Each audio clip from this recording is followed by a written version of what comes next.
Okay, we're going to shift our focus now to graphing exponential functions, and here's the good news. Exponential functions are inverses of logarithmic functions. And so this is the really nice thing here, is that if we know the table for logarithmic functions, then for exponential functions, all we're going to have to do is switch the x and the y. Now this is a very important property up here that you'll want to have memorized. It will come into more importance whenever we get to section 3.3 and 3.4.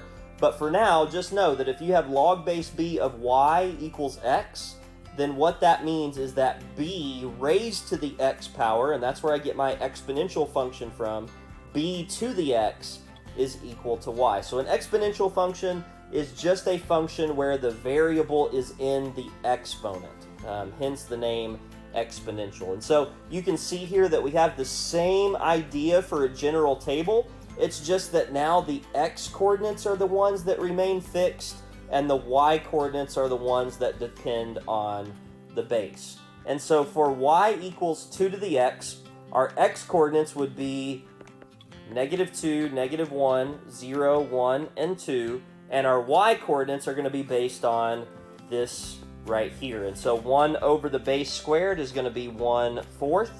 1 over the base will be 1/2. This y coordinate will always be fixed at 1. This will be the base and the base squared. And so what that's going to look like is you're going to have a point at -2 and 1/4, somewhere right in there, -1 and 1/2, 0 and 1, 1 and 2, and 2 and 4.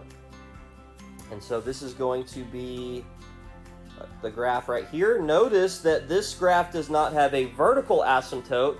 It has a horizontal asymptote, and that should hopefully make some sense to you when we think about the fact that logarithms and exponentials are inverses. If logarithmic has a vertical asymptote, then that means exponential has a horizontal asymptote. Okay, for base 1/2, we have y equals 1/2 raised to the x power, and so our x coordinates, remember, are going to stay fixed, -2, -1, 0, 1, and 2, and our y coordinates will be based on the base, no pun intended there. So for the first y coordinate, it's going to be 1 over the base squared, which, as we did before, that's 1 over 1/4, which will equal to 4. For -1, that'll be 1 over the base, which will be 2. 0 will be 1, and then this will be the base, which is 1/2, and then the base squared, which will be 1/4. And so what you're going to see about this graph is that this graph is going to be decreasing. And so the point -2, 4 will be here. -1, 2 is going to be right there. 0, 1 is there. And so you can already see that the graph is starting to go down. It's still going to have a horizontal asymptote at 0, at y equals 0.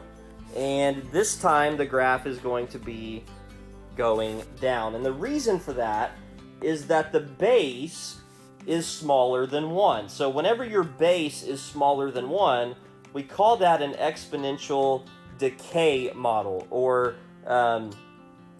just a decay, as opposed to a growth, which is what we saw when the base was 2. 2 is bigger than 1, and so we call that an exponential growth, and a base of 1/2 would be a decay. Now, for y equals e to the x, you're just going to see that this graph looks really similar to our exponential growth model. And so, again, what are our y coordinates going to be? For -2, that's just going to be 1 over e squared, 1 over e, 1, e, and e squared. And essentially, this graph is going to look very similar to my base 2 graph with a horizontal asymptote at y equals 0, going through the point 0, 1, and then just coming up off of that asymptote through that y-intercept, and then increasing very rapidly towards infinity.